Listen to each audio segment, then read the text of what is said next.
A lost child saved a dying Mafia King, never knowing he was the father who once betrayed her mother. In the deep hush of the forgotten bushland, where the night wore dust like a veil and the wind whispered old warnings, stood a shelter that barely remembered the shape of a home. Its walls were cracked open like tired lips, breathing out cold air and drawing in every ache of the world. It was here that Lira, a small girl of 5 years, grew like a wildflower pushing through stone. Bare feet, tangled curls, soft hums stitched into her mornings. The child lived with a bravery she did not yet know she possessed. Her grandmother, Mrs. Cartel, once a woman carved from wealth and velvet, now bent under the ruins of a life lost. Her hands were old maps of survival, marked with places sorrow had visited too often. But her eyes, stern, watchful, still carried the quiet thunder of a woman who had loved fiercely and lost even more. And then there was Witty. Witty who was not witty at all. Witty who once had a name made of petals, floral, but now drifted through thoughts like a leaf carried by wind. Her mind, shaken loose by tragedy, fluttered away, to corners no one could reach anymore. The hunters had done that to her. Men who ruled the bush like self-crowned kings, their cruelty unchallenged, their threats sharp as teeth. They took what they wanted, owned what they touched, and trampled the fragile remains of anyone who stood in their path. Lira didn't know the whole story of Witty's brokenness. She only knew that every morning, before touching water or food or sun, she visited Witty first, washing her face with a cloth dipped in hope, singing little songs that rose into the cracks of the sky, trying to gather the pieces of a woman who no longer remembered her own reflection. Their life was a quiet war. No guns, no blood, just survival performed in whispers. Each day they stayed hidden behind brush and broken walls, waiting for the heavy footsteps of hunters to pass, counting heartbeats like rosary beads. They kept their fire low, their shadows smaller, their dreams folded tightly into the corners of the room. And yet, in the middle of fear, in the middle of hunger, in the middle of the life they did not choose, Lira glowed, like a small lantern refusing to go out, like a promise whispered into darkness, never knowing the world she would soon change, never knowing whose fate her tiny hands were about to hold, never knowing the blood, the crowns, the betrayals waiting just beyond the tree line. For the bushland, harsh and unforgiving, was about to bring her a stranger, a man bleeding into the earth, a man hunted by his own blood, a man whose story would unravel every truth they thought they knew. But for now, the night remained still. The cracked walls breathed their fragile sighs, and the girl, the grandmother, and the broken woman held their little world together with nothing but tenderness. They survived, but danger was already walking toward them, wearing the scent of gunpowder and betrayal. And Lira, small as she was about to step into a destiny far larger than the bush that hid her. Night came early that evening, as if the sky itself wished to hide its face from whatever tragedy walked beneath it. Lira wandered just beyond the cracked wall shelter, bare feet brushing against cold earth, following a sound too soft to belong to beast, and too broken to belong to the wind. A groan, dragged, a breath trying not to disappear. She paused, heart small but steady, and tilted her head the way children do, when the world whispers secrets only innocence can hear. Another sound, a muffled cry swallowed by dirt. Lira stepped toward it. The bush parted, and moonlight spilled over a man lying crooked beneath a dying tree. A man built from iron, now trembling like wet paper. Blood pooled around him in dark petals. His shirt torn, his breath shattered, his eyes half closed, fighting sleep that would never wake. Valerio, the Mafia King feared by cities, now abandoned like a common sinner in the wilderness. 2 bullet wounds burned angry through his side, as if betrayal had kissed him twice. His brother's work, his friend's work, his past laid open on the ground. Lira did not know who he was. Not the shadow of power. Not the man whose choices carved ruin into her family's life. All she saw was a life slipping away. She approached quietly, as if stepping into a sacred moment not meant for grown hands.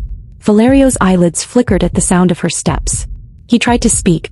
Only a raspy thread escaped his throat. Lira knelt beside him, the way she knelt beside Witty each morning, with small fingers and big mercy. From the folds of her dress, she pulled out her last meal, a piece of cold cornbread she had saved for morning, and pressed it lightly to his lips, as if feeding a wounded bird. "Eat," she whispered, not knowing if he heard, not knowing if this small act could keep him alive, but believing, believing, that kindness was stronger than death. Valerio tasted the bread. Just enough to hold breath a little longer. His head grew heavy. He began to slip. Instinct moved through her. ancient, pure, unlearned. She lifted his head, resting it against her tiny shoulder, her dress stained with his blood, as though marked by fate itself. "Don't go," she breathed, voice thin but fearless. Valerio's eyes opened just enough to see a child holding him as if he mattered. With the strength of a dying king, and the surrender of a broken man, he whispered instructions, short gasping words, telling her where to press, how to bind the wound, how to keep the night from claiming him. Her small hands worked with trembling purpose. She tied her scarf around his bleeding side, pulled tight, then tighter, until he grunted in pain, which meant he was still alive. And then, silence. A heavy, exhausted silence. When Valerio turned his head to search for the little girl again, to thank her or warn her or beg her, she was gone. For a moment panic gripped him, but then soft footsteps returned. The child came back not alone. Behind her walked a mother of storms. Mrs. Carter, eyes sharp, face carved from sorrow and steel. Together they lifted Valerio, the fallen king, the dying man, the stranger fate had dragged into their cracked wall world, and carried him toward their fragile shelter. The hunters ruled the bush. Danger stalked every corner. But the women and the child did not turn away. In the deep dark, under a moon that trembled for them, they took him in, and without knowing why, Valerio let them. For the first time in years, he felt something soft, pressing against the edges of his dying heart. Kindness. The very thing he had once destroyed. Morning in the cracked wall shelter rose slowly, as if afraid to disturb the secret sleeping inside. Valerio lay on the floor of woven reeds, while the room held its breath around him. A broken king guarded by women the world had forgotten. Mrs. Cartel moved with the practiced grace of someone who had carried storms on her back for decades. Her hands were old but steady, her eyes dim but burning with a mother's quiet ferocity. Witty, Floral, sat in the corner, rocking gently, mind caught between shattered memories and faint humming dreams. Her hair tangled like forgotten vines, her eyes hollow and wandering, yet every now and then, a flicker of the woman she once was, rose like a ghost inside her gaze, and Lira hovered between them all, a child of light in a kingdom of ruin. 3 generations, bound not by blood alone, but by survival. Outside, the bush stretched like a cruel labyrinth. The hunters prowled through it, with the arrogance of men who believed the forest bowed to them. They ruled it like savage kings, taking what they wanted, breaking what they pleased, and punishing any soul who dared breathe without permission. Their boots cracked branches. Their laughter crawled across the trees. Their power was a poison that soaked the soil. And yet, here in this small, cracked sanctuary, the women dared to cradle life. They washed Valerio's wounds, with water drawn from a stream too shallow to hide sins. Mrs. Cartel whispered instructions, in a voice that trembled only when she wasn't looking at her granddaughter. Floral, even in her brokenness, would sometimes reach out, her fingers brushing Valerio's fevered forehead, with the softness of a memory she no longer recognized. Valerio watched them through half-lidded eyes. These were not soldiers, not warriors, not people who owed him anything, yet they risked everything. For him, a man who trusted no one, a man whose world had taught him that kindness was the first step toward betrayal. But here, in the cracked walls and thin air, where a grandmother stitched hope from scraps, and a child offered love with small steady hands, Valerio found the one thing he had forgotten existed. Safety. Not in guns. Not in loyalty paid with blood. But in women who had nothing, and still chose to give everything. Outside, a hunter's whistle echoed, sharp, cruel. Lira flinched. Mrs. Cartel froze. Floral began to shake, muttering broken fragments of fear and memory. Valerio pushed himself up, pain exploding through his ribs. But Mrs. Cartel pressed him back down with a glare sharp enough to slice iron. "Hush," she whispered. Her voice was low thunder. "You move, you die. You breathe too loud, they hear you. You panic, they find us." He understood. This place was fragile. Their lives were a thread stretched thin. He closed his eyes, listened, felt the danger encircle them like wolves. And in that fragile stillness, as hunters stalked outside like gods of cruelty, Valerio made a silent vow that if he lived through this, breath returned to his chest, and strength returned to his limbs, no one, hunter, brother, or ghost, would ever touch these women again. In the sanctuary of women, a fallen king discovered his first oath, not written in blood, but in gratitude. Night settled over the cracked wall shelter, like a curtain of old velvet, heavy, dark, and unwilling to move. Valerio lay awake, eyes tracing the shadows that trembled on the ceiling, while memories drifted through his mind. like ghosts pacing the corridors of a ruined palace. And in the corner, murmuring to herself, rocking gently with a rhythm that did not belong to sanity or madness, sat Floral. Only the world knew her as Witty, the husk of a woman shattered by cruelty. But every now and then, a piece of her past slipped through the cracks. A word too soft, a melody too familiar, a glance too full of a story that refused to die. Lira curled beside her grandmother, fast asleep, while Mrs. Cartel watched Floral with the quiet grief of someone carrying a truth too heavy to speak. Valerio couldn't stop looking at her. Something about Witty, the tilt of her head, the shape of her hands, the sorrow carved into her bones, stirred a memory he couldn't grasp. A feeling tugged at his chest, sharp and unwelcome, as if he had once known a woman, with laughter like sunlight on glass, with fire in her voice, and loyalty fierce enough to scorch the world. But the face in his memory was blurred, the name lost beneath years of gun smoke and betrayal. Floral hummed suddenly, a broken tune trembling and sweet. The melody wrapped around the room like silk, fragile but hauntingly familiar. Valerio's breath hitched. Mrs. Cartel froze. Even Lira, half asleep, whispered, "Witty sings the sad song again." Floral's voice cracked into a whisper. "Don't forget me, Val." A single word fell from her lips, like a pebble shattering a lake. Oh, no one in the bush called him that. Only one woman ever had. But that woman was long gone, buried beneath betrayal, buried beneath lies, buried beneath a past he had locked away, because it hurt too much to remember. Valerio tried to speak, but the words dissolved on his tongue. Was it possible? Could this broken woman, this bruised, hollow shadow of a soul, be connected to the life he abandoned? Floral looked up. Her eyes, wild wandering, met his for a heartbeat. In that single glance, something ancient and painful flickered between them, recognition struggling to rise from a grave. Then she blinked, forgot him again, and turned away. Mrs. Cartel sighed softly, a sound too heavy to belong to the living. "Some memories," she murmured, "refuse to stay dead." Valerio swallowed hard. His pulse thundered. His chest tightened with a fear he didn't recognize. Because for the first time since the betrayal, for the first time since he bled into the dirt, with his brother's bullets in his ribs, Valerio felt something more dangerous than rage. Remorse. Floral hummed again, soft, broken, beautiful, a melody of a woman he had once loved but forgotten. Or maybe, he had tried to forget. Dawn crawled into the bush like a wounded animal, slow, pale, and afraid to touch the broken earth. The hunters were already awake.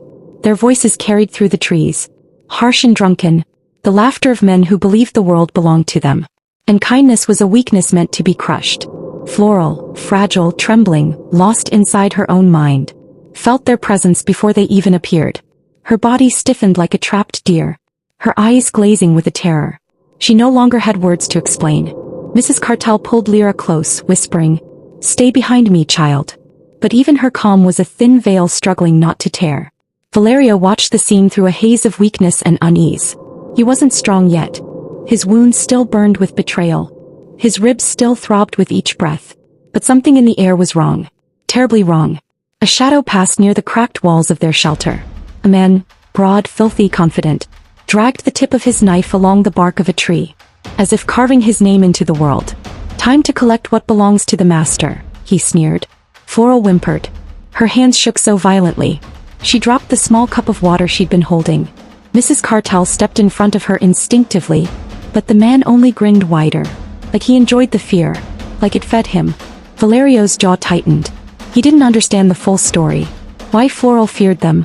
Why Mrs. Cartel stiffened whenever the hunters approached. Why Lira clung to her grandmother as if memorizing her heartbeat. But he felt it. The wrongness. The violation. The cruelty that hung in the air like smoke. "Where is she?" the hunter barked. "The boss wants her. And when he's done, the boys want their turn." Floral flinched so violently, tore something inside Valerio. Her breath cracked. Her gaze darted to the earth. She folded into herself, as if protecting a wound no one else could see. Lira's small voice trembled. "Leave Witty alone." The man laughed so loudly. The birds in the trees scattered. "Little mouse," he growled, "go home before someone eats you." Valerio stepped forward, unsteady, bleeding through his bandages. But his voice, cold as a blade sharpened by grief, cut through the clearing. "Touch her," he rasped, "and I'll break your bones one by one." The hunter turned, surprised, then amused. "You again? You should be dead." Valerio didn't blink, didn't breathe, didn't waver, because beneath his weakness, there was a rising fury, born not from pride, but from the instinct to protect someone who should never have been abandoned. Floral's eyes flicked to him for a heartbeat. Fear swirled in them, but something else too. Recognition, or maybe just the memory of hope. The hunter spat onto the ground. "Boss wants her at night," he snarled. "Tell the witch to be ready, or we burn this place down." He stomped away, dragging the stench of cruelty behind him. Silence fell, heavy, suffocating. Floral began shaking uncontrollably. Mrs. Cartel wrapped her arms around her, rocking her gently. Lira wiped her tears with tiny fists, anger burning in her little chest. Valerio's hands curled into fists, forcing strength into bones that still ached. He didn't know the whole story yet, didn't understand why Floral was treated like prey, why her mind was fractured, or why Mrs. Cartel looked at him with a mixture of sorrow and warning. But one thing was clear. Something monstrous had been done to Floral, and the hunters planned to do worse. Valerio stepped closer, voice low, trembling with rage he fought to control. "Tell me," he whispered to Mrs. Cartel. "What did they do to her?"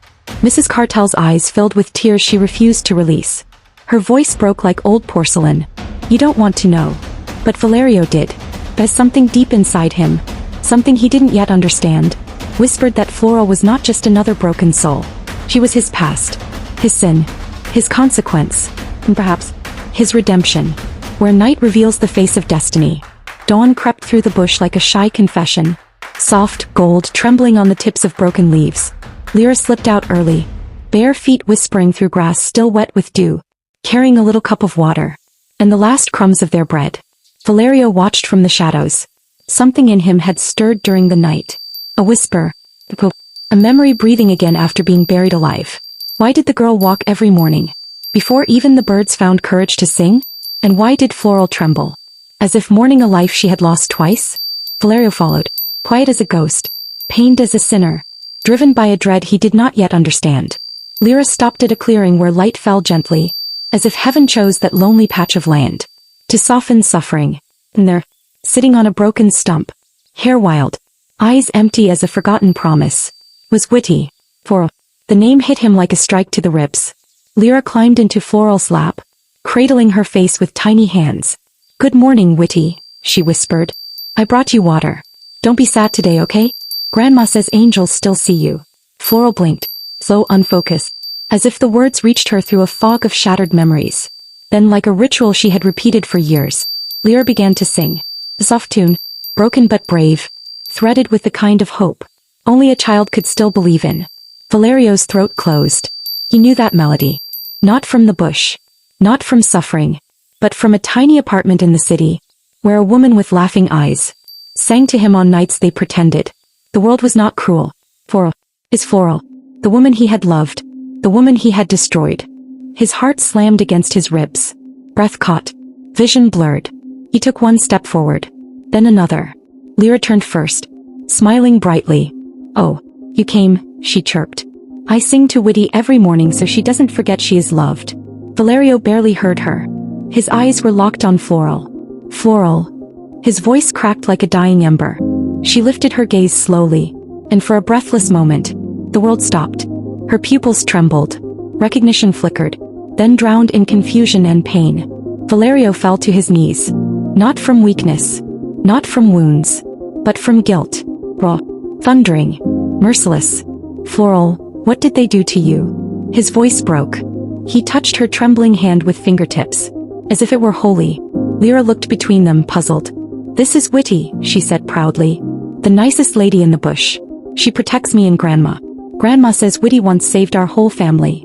Valerio's breath froze. Saved their family. For Mrs. Cartel. The hunters. The pieces smashed together inside his mind. He grabbed Lira's arms gently, desperately. "Child, what is your name?" She giggled. "Lira Val." Mrs. Cartel's voice cut like a blade. "Stop." She appeared from behind the trees, breathing hard, face white with fear. Valerio turned toward her, and the truth struck him with the force of a punishment from God himself. The child's eyes. Floral's smile. His own fire. He staggered back. A sound escaped him. Half gasp, half prayer, half curse. No. Oh God. Mrs. Cartel stepped forward, Wrath and sorrow knotted together. You wanted truth, she whispered. Then choke on it. He pointed to Floral, then to the girl. This is the woman you betrayed. This is the child you abandoned. The world spun. Valerio pressed a hand to his chest, as if trying to hold in a wound no bullet had made. His voice came out hoarse, strangled. Lira is mine. Mrs. Cartel's silence was the answer. Floral looked away, rocking gently, lost again in the fog of her broken mind. Valerio broke. He sobbed. Not loudly, not theatrically, but with the quiet agony of a man meeting the ghost of the life he destroyed. He touched Lira's hair, trembling. My daughter. The words tasted like both poison and salvation. My little girl. Floral's breath hitched. A tear slid down her cheek. He didn't speak. He couldn't. But her soul recognized something. Valerio reached for her. When mercy sleeps, justice wakes with blood on its hands. Night settled over the bush like a shroud. Heavy, moonless, holding its breath for what it sensed was coming. The cracked wall shelter whispered with wind and fear. And Floral curled in a corner, rocking softly, humming a tune only broken minds remember.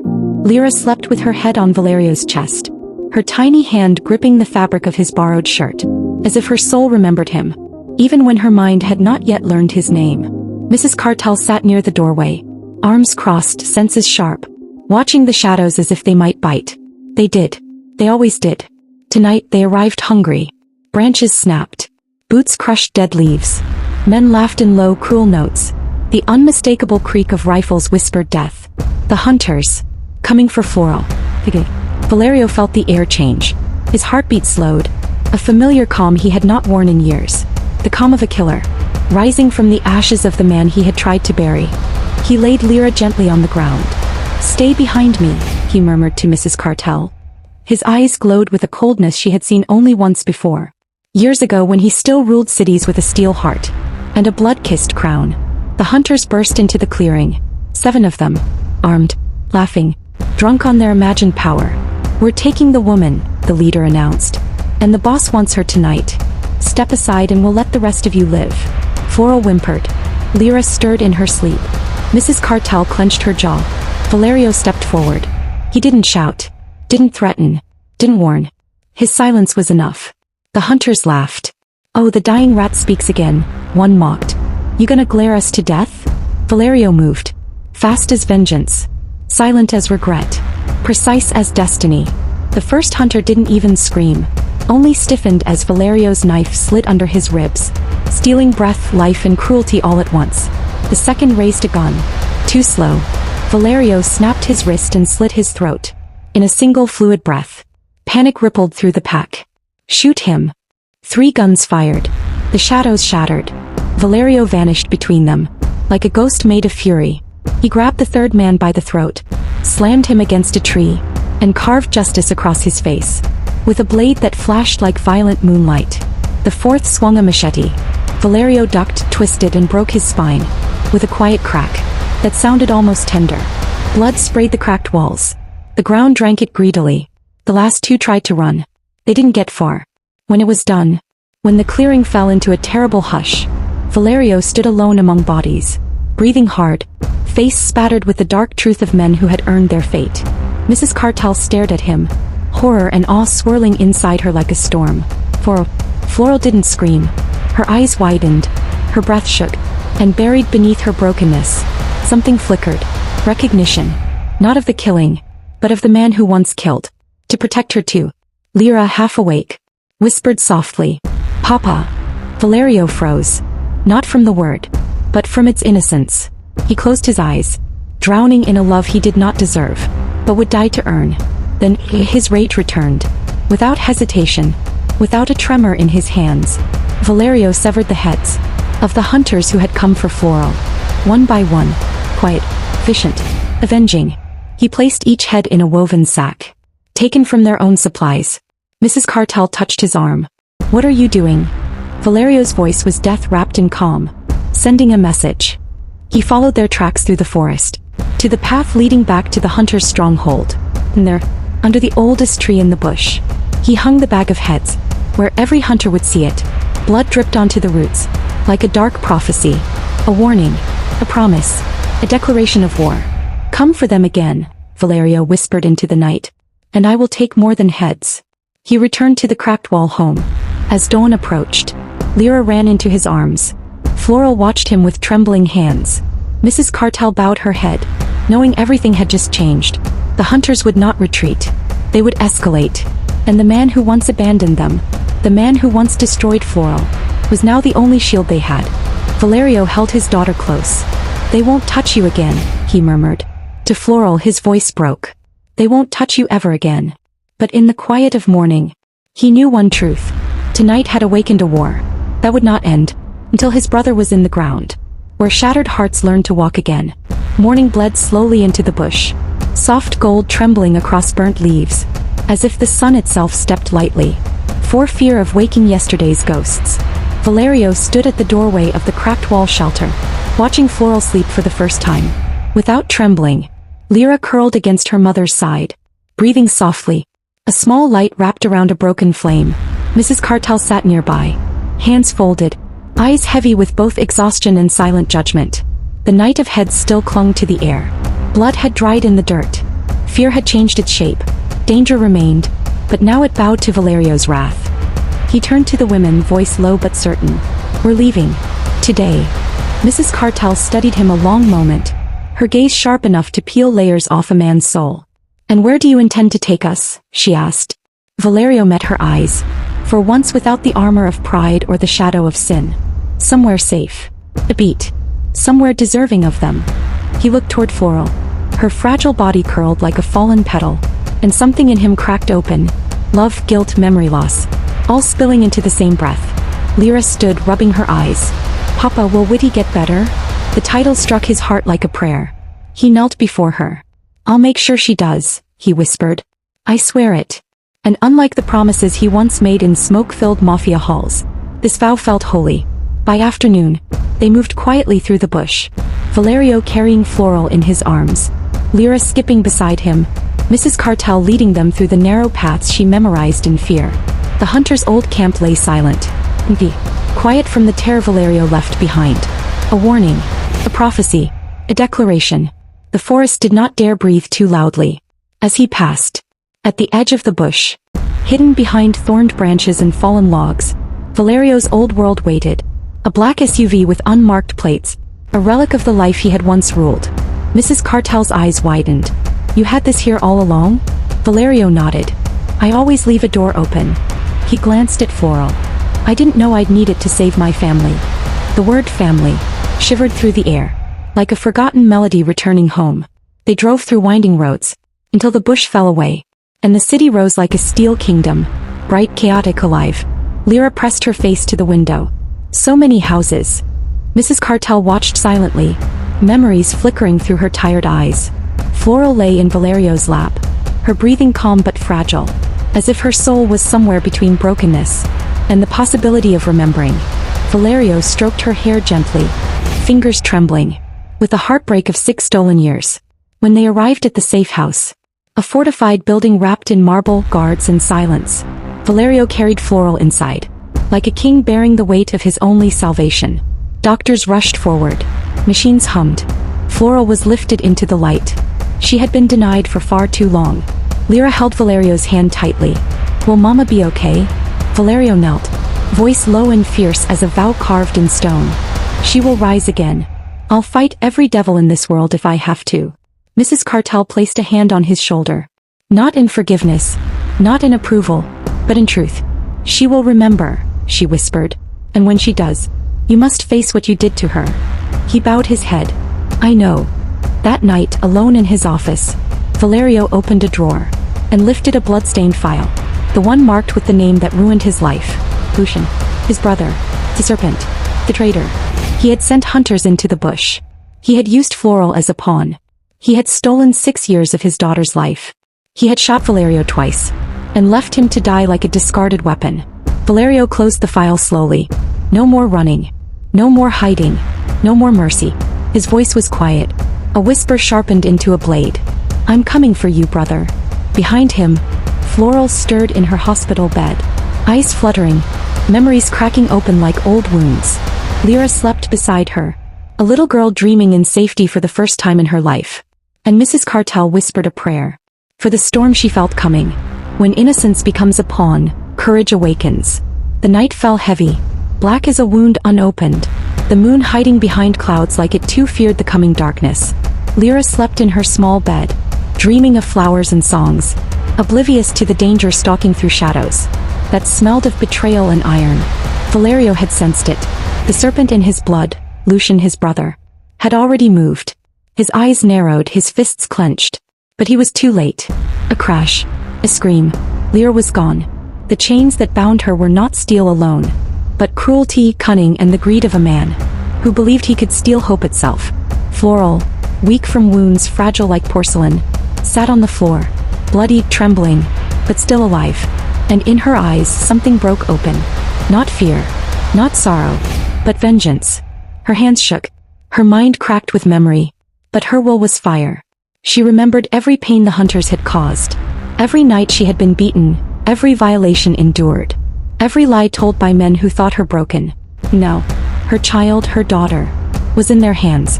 Floral rose slowly, step by step, strength returning like lightning to a storm cloud. Her mind sharpened, her heart hardened, her body ready to reclaim the world that had stolen from her. Lucian moved unaware, confident in his trap. He didn't see her until it was too late. The stone, massive, jagged, hidden for weeks, fell with a force that shattered the silence. Lucian's scream tore through the night, then was cut abruptly by gravity and fate. Floral stood over him, breathing hard, hands trembling not from fear, but triumph.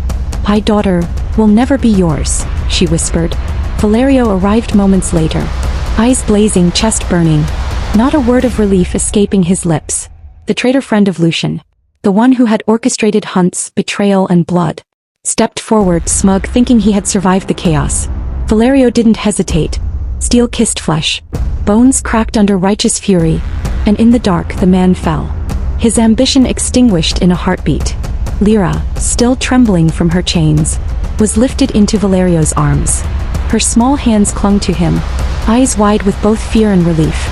Floral embraced them both, her lips pressing to Lira's hair, her eyes wet but fierce, her body finally whole again. Mrs. Cartel, who had followed quietly, looked at the scene and whispered, "Finally, the family stands." Valerio held Floral close, blood, tears, and scars surrounding them like a crown of battles won. The bush no longer ruled them. The hunters no longer had power. The traitor no longer existed.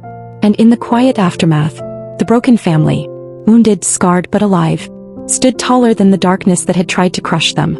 From ashes a family rises, from pain love endures.